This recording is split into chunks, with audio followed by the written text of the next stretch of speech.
this is the sewer scope for Brennan Berkeley, 2129 42nd. Brennan's here. Say hi, Brennan. Hey. We're accessing through a clean out in the basement. First thing we want to verify is whether or not we have water coming from the laundry side. This is cast iron. And I'm not seeing any laundry drain water yet.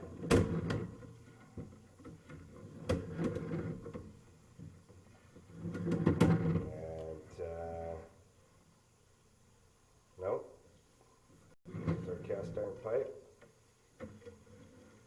We still don't have any water coming from, there's some water, but that's standing water. And this is where we're converting from cast iron pipe to concrete. You see the aggregate? So that means we've got a broken joint there if we've got standing water. We'll get past that. We're in a messed up concrete line, buddy. Huh. Yeah, we've got standing water and rocks. Did you see that? Yeah. So we've got standing water in the concrete line. It's collapsed. That looks like we're under the bottom of the slab. This is not running water from the laundry or kitchen, so that's a separate drain. Let's see now, can I clean that off? Okay. All right, there we go. We do have running water dropping in now from the kitchen drain. Okay, that's good. Okay. Well, it doesn't look good. Yeah, That's not.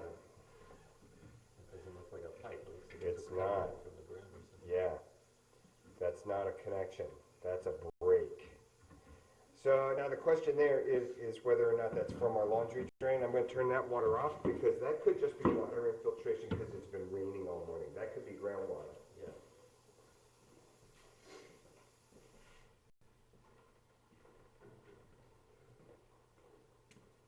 Give it about 10 seconds to see let whatever water we had flow past.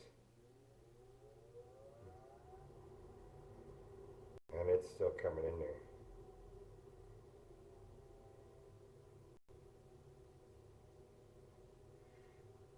Yeah, I think that's groundwater. That's rainwater coming in. We are outside, and that's not good. Now, in the old days, they allowed the downspout drains to tie into the sewer, and this is old enough to qualify for that. They don't allow that anymore. That may be what we're seeing there. And then when we go past that, we've got roots, intrusion, we've got broken connections there. And now we're seeing some decent pipe. Now we're heading downhill, but then there's another joint, and that joint is full of roots coming in from the bottom. It's partially blocked. The pipe, though, at this point is in decent shape. See that offset joint there? Yeah. We got a little separation of the joint.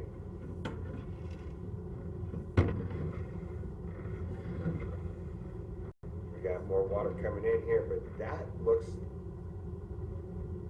see how it's round on the top? That looks like a connection from the storm sewer, right? That looks like it's meant to be coming in. The other one looks broken. And we still have some roots there. Those roots don't bother me. That's just normal maintenance.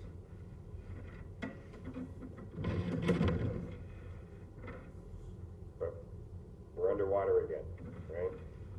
We're supposed to have a slope of a 1/4 inch per foot, and especially since we're heading down, this is not good. This is not good. We're fully locked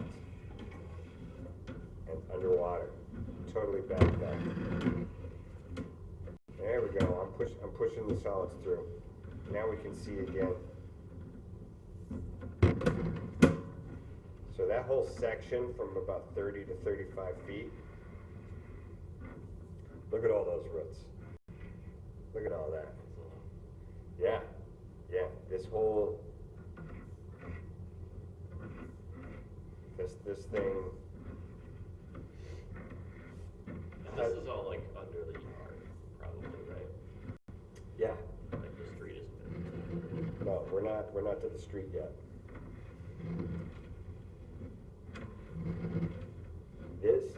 This is so bad and so pervasive that it makes me almost think this is what's called Orangeburg. There was a brief period of time right around World War II when there was a real scarcity of materials where they were building temporary sewer pipe out of basically, like tar infused paper. And it was only designed to last 20 years. The root penetration here is not just at joints, it is throughout this entire pipe, which would be typical of that type of pipe. This is not good. This entire sewer line needs to be replaced. Hard given that middle of the front yard. Well, so I'm not a plumber. Plumbers may give you options that there are options for replacing pipe that don't require digging. They can burst the pipe as they pull through a new one. There's other options where maybe they clean it all out and they reline the existing pipe. If there's enough rigidity left in the pipe, they can just pull in a liner, a PVC liner. But that doesn't take care of the slope issue, although the new liner is very frictionless. So the lack of slope, I mean, it'll keep sliding like air hockey.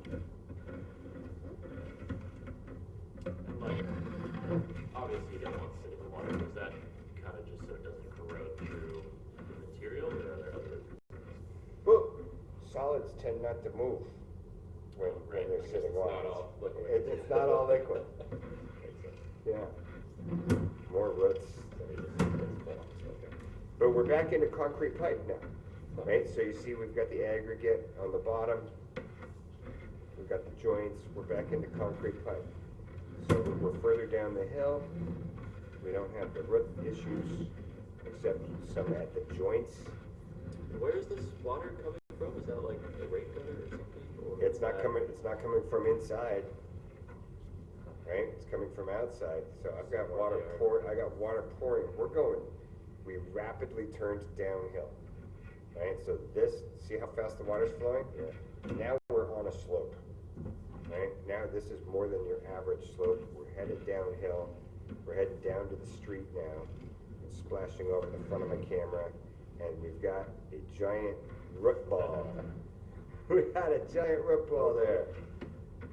Oh, that's okay. We can go through, maybe. On the other side of the root ball, we've got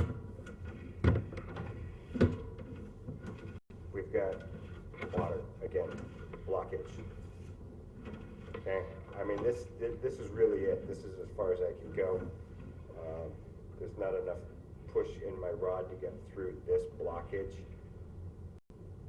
The water's flowing, but solids won't. Right?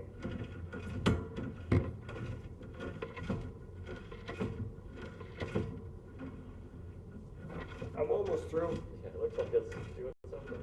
But that's it. We know as much as we're going to find out on this. To get the real picture of what this is going to cost, you need to get this augered out and cleaned, and then re-cameraed. But in my non-plumber opinion, it's a failed sewer line. Yeah. At this point, my report is going to recommend that you get a professional out here to provide estimates. Okay? There we go.